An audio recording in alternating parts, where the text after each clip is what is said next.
Sahabat setia Gowori yang dikasihi Tuhan, Shalom. Hari ini adalah Sabtu 20 Maret tahun 2021. Bersama-sama kita akan merenungkan firman Tuhan yang diambil dari Injil Yohanes 7 ayat 40 sampai dengan 53. Mari kita siapkan hati kita. Terpujilah Kristus Tuhan, Raja mulia dan kekal. Orang yang mendengarkan firman Tuhan dan menyimpannya dalam hati yang baik akan menghasilkan buah dalam ketekunan. Terpujilah Kristus Tuhan, Raja mulia dan kekal. Tuhan bersamamu dan bersama rohmu.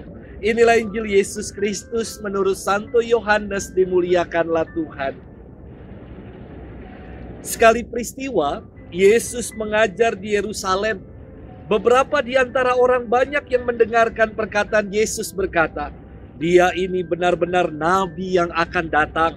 Yang lain berkata, "Ia ini Mesias." Tetapi yang lain lagi berkata, "Bukan.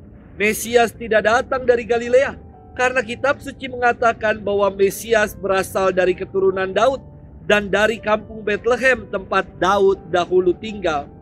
Maka timbullah pertentangan di antara orang banyak karena Yesus. Beberapa orang di antara mereka mau menangkap dia, tetapi tidak ada seorang pun yang berani menyentuhnya. Maka ketika penjaga-penjaga yang ditugaskan imam-imam kepala dan orang-orang Farisi pergi kepada imam-imam kepala, orang-orang Farisi berkata kepada mereka, "Mengapa kamu tidak membawanya?" Jawab penjaga-penjaga itu, "Belum pernah seorang manusia berkata seperti orang itu." Jawab orang Farisi itu kepada mereka, "Adakah kamu juga disesatkan? Adakah seorang di antara pemimpin-pemimpin yang percaya kepadanya? Atau seorang di antara orang-orang Farisi?" Orang banyak itu tidak mengenal hukum Taurat, terkutuklah mereka.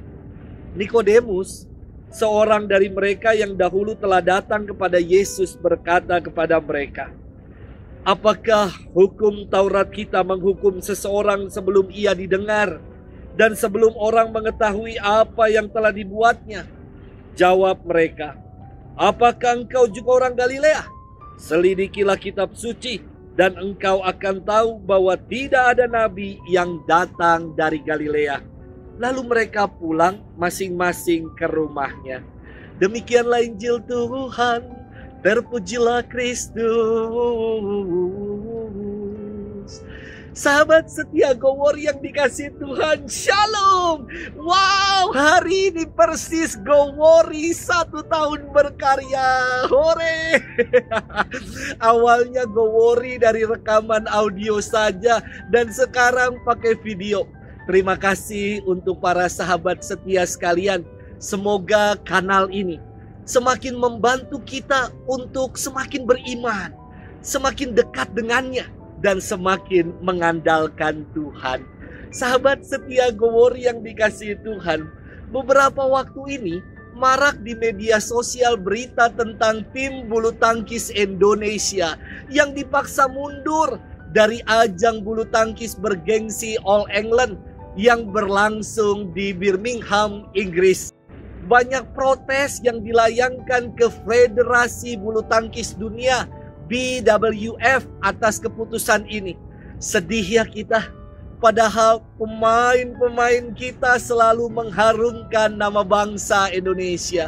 Sahabat setia Gowori yang dikasihi Tuhan, firman Tuhan hari ini berkisah tentang para tua-tua, orang-orang Farisi dan imam-imam kepala yang bersekongkol untuk mencari-cari kesalahan Yesus.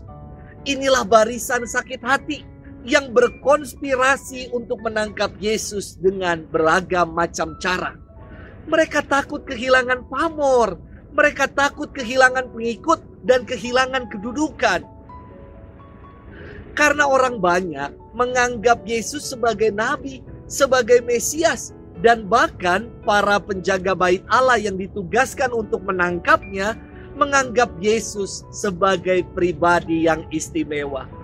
Para barisan sakit hati ini berkonspirasi untuk menyingkirkan Yesus, sampai-sampai mereka mengutip ayat-ayat suci untuk membenarkan konspirasi mereka.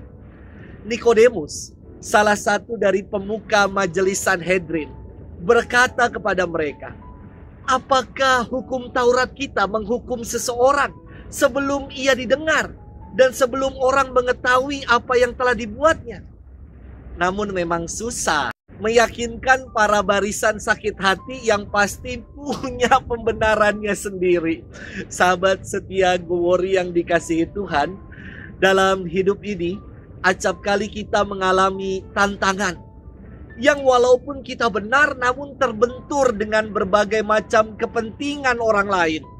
Sama seperti tim Indonesia yang dipaksa mundur sebelum bertanding.